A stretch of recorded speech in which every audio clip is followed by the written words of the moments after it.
तो उत्तराखंड के पूर्व मुख्यमंत्री त्रिवेंद्र सिंह रावत को आपने सुना। अब से कुछ देर पहले उन्होंने राज्यपाल को अपना इस्तीफा सौंपा है और उसके बाद प्रेस कॉन्फ्रेंस करते हुए वो नजर आए।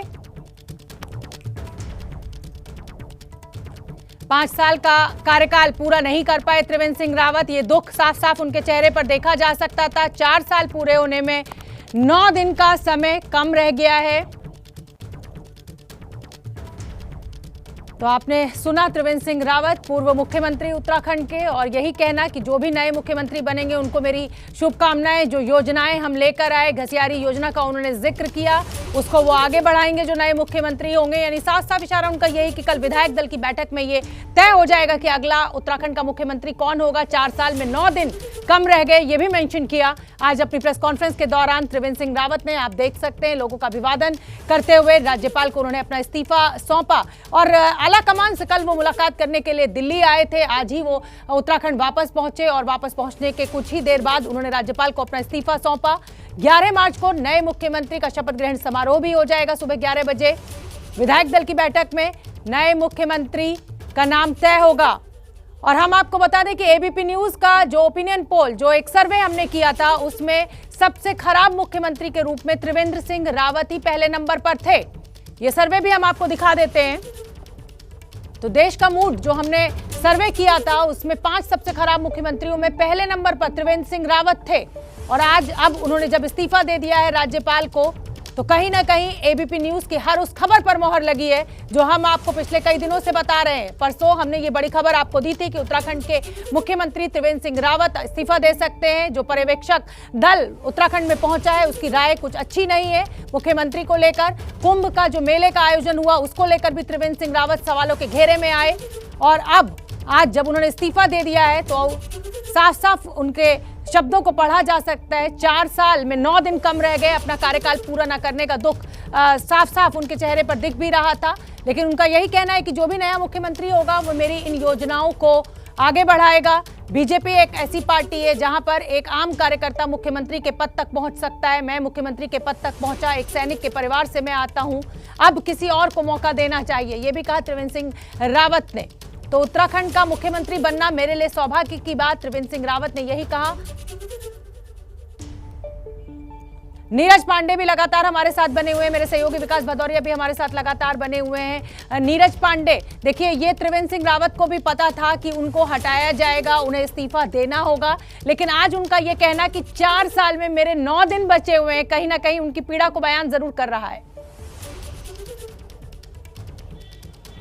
निश्चित रूप में कोई भी नहीं चाहता कि उसके पास से सत्ता जाए, उसको जो है कुर्सी से हटना पड़े। त्रिवेंद्र सिंह रावत ये एक्सेप्शनल केस नहीं, इससे पहले कुछ ऐसा ही हाल रमेश पोखरियाल निशंक का हुआ था, लेकिन आज वही पुनरावृत्ति फिर से दोहराई गई। 4 साल में 9 दिन बाकी रहे, उससे पहले ही त्रिवेंद्र सिंह रावत को आज इस्तीफा देना पड़ा। हम एबीपी न्यूज 2 दिन पहले जब ये खबर ब्रेक की थी कि पर्यवेक्षक उत्तराखंड गए हैं और निश्चित रूप में उत्तराखंड सरकार में कुछ ठीक नहीं है, मुख्यमंत्री बदले जाने की कवायद तेज हो गई है, तो उस समय लोगों को लगा था कि शायद कोई ऐसा ही घटनाक्रम है। लेकिन एबीपी न्यूज ने उस समय भी पुख्ता न्यूज दिखाई और आज भी सबसे पहले ये बताया कि त्रिवेंद्र सिंह रावत ने इस्तीफा दे दिया है। और बिल्कुल नीरज और विकास भदौरिया भी, क्योंकि खबर बिल्कुल सही साबित हुई, त्रिवेंद्र सिंह रावत इस्तीफा दे दिए हैं। और इसके साथ एक और खबर है कि 11 मार्च को सुबह 11 बजे उत्तराखंड को नया मुख्यमंत्री मिल जाएगा। बिल्कुल ठीक है। विकास भदौरिया भी मेरे साथ लगातार बने हुए हैं। विकास, देखिए आज सुबह भी हम लोग लाइव में जुड़े हुए थे। 2 नामों की चर्चा सबसे आगे चल रही है, धन सिंह रावत और अजय भट्ट। अब उत्तराखंड के लोग और कहा जाए कि देश के लोग अगर जानना चाहते हैं तो वो यही कि अगला मुख्यमंत्री कौन, 11 मार्च को कौन लेगा शपथ।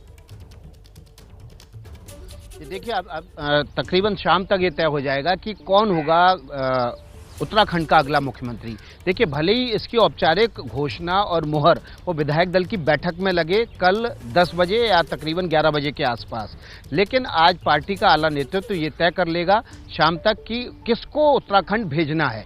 धन सिंह रावत, अनिल बलूनी, अजय भट्ट, रमेश पोखरियाल निशंक, ये 4 नाम हैं। इन 4 नामों में से कोई एक उत्तराखंड का नया मुख्यमंत्री होगा। चारों अपने अपने फील्ड के महारथी है, कोई संघ से निकल कर आया है, लंबी यात्रा तय करते हुए आज मुख्यमंत्री है, कोई रमेश पोखरियाल निशंक आपको पता है कि पहले एक बार मुख्यमंत्री रह चुके हैं, अजय भट्ट फिलहाल सांसद हैं, प्रदेश अध्यक्ष भी रह चुके हैं, तो ये अनिल बलूनी भी फिलहाल राष्ट्रीय स्तर पे एक भूमिका में है, फिलहाल राज्यसभा के सांसद हैं। सबकी अपनी अपनी एक अपना इतिहास है, अपना एक अनुभव है, लेकिन पार्टी के आला नेतृत्व को ये तय करना है कि कौन। बिल्कुल विकास, लेकिन जातिगत समीकरण चुनाव से एक साल पहले ये भी एक बहुत अहम चुनौती बीजेपी के सामने है कि एक ठाकुर चेहरे को हटा के ठाकुर चेहरे को जगह दें या फिर ब्राह्मण चेहरे को लेकर आए।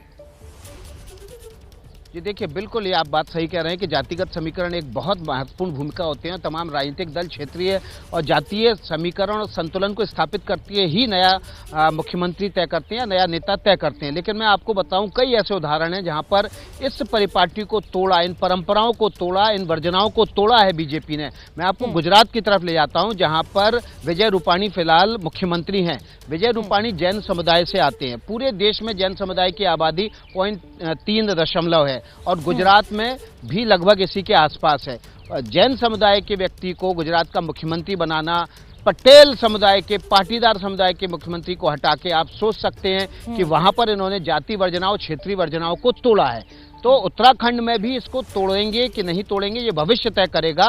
लेकिन ये जो लीडरशिप है बीजेपी की, ये उन चीज़ों की परवाह बहुत सीमित तरीके से करती है, बल्कि वो इस पर ज़्यादा ध्यान देती है कि कौन व्यक्ति इस राज्य का, इस प्रदेश का ज़्यादा मुफीद तरीके से विकास कर सकता है, कौन पार्टी को आगे ले जा सकता है, कौन जो पुरानी परंपराएं हैं उनको तोड़कर नए विकास की लकीरें खींच सकता है। और यही वजह है कि शाम तक पार्टी का आला नेतृत्व ये तय करेगा कि उत्तराखंड का अगला मुख्यमंत्री कौन होगा। नीरज पांडे, हालांकि विधायक दल की जो बैठक है वो कल होनी है, लेकिन आप भी जानते हैं और मैं भी जानती हूं कि दिल्ली से ये तय हो जाएगा कि उत्तराखंड का अगला मुख्यमंत्री कौन होगा। लेकिन बीजेपी के लिए सिर्फ एक यही चुनौती नहीं है। एन चुनावों से एक साल पहले कोई नया चेहरा अगर उत्तराखंड में पहुंचता है बतौर मुख्यमंत्री, तो कहीं ना कहीं आने वाले चुनावों में इसका असर जरूर होगा और विपक्षी दल हमला पर भी हो सकते हैं। निश्चित रूप में ये सारी समस्याएं झेलनी पड़ सकती है भारतीय जनता पार्टी को, लेकिन भाजपा इसके लिए तैयार है। यही कारण है कि भाजपा ऐसे चेहरे की तलाश में है जो ना सिर्फ उसकी साफ सुथरी छवि हो, बल्कि वो केंद्रीय नेतृत्व के सीधे संपर्क में हो, ताकि उनको जो सारी योजनाएं हैं उसको इम्प्लीमेंट करने में, जो योजनाएं चल रही हैं, रनिंग पोजीशन में हैं, उनको जल्दी से जल्दी कंप्लीट कराने में उसका जो है केंद्रीय नेतृत्व के साथ अच्छा खासा तालमेल हो, ताकि वो सारी समस्याओं को धीरे धीरे जल्दी से जल्दी डाइल्यूट कर, क्योंकि समय बहुत कम है, महज 1 साल का समय बचा है चुनाव में।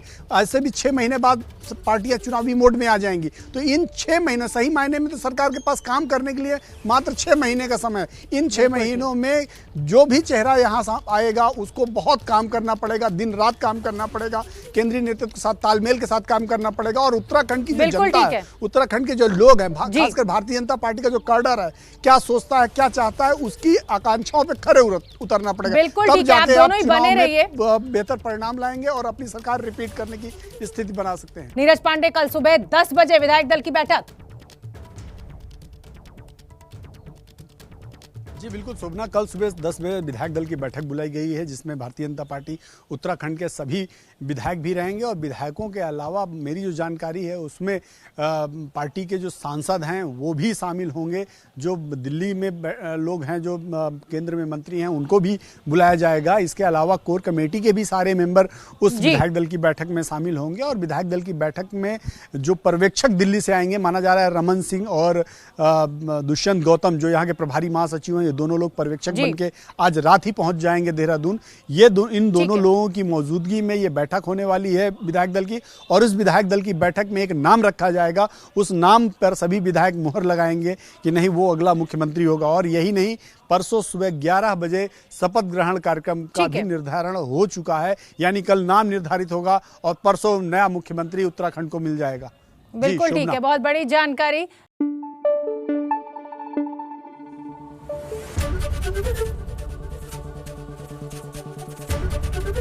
एबीपी न्यूज आपको रखे आगे।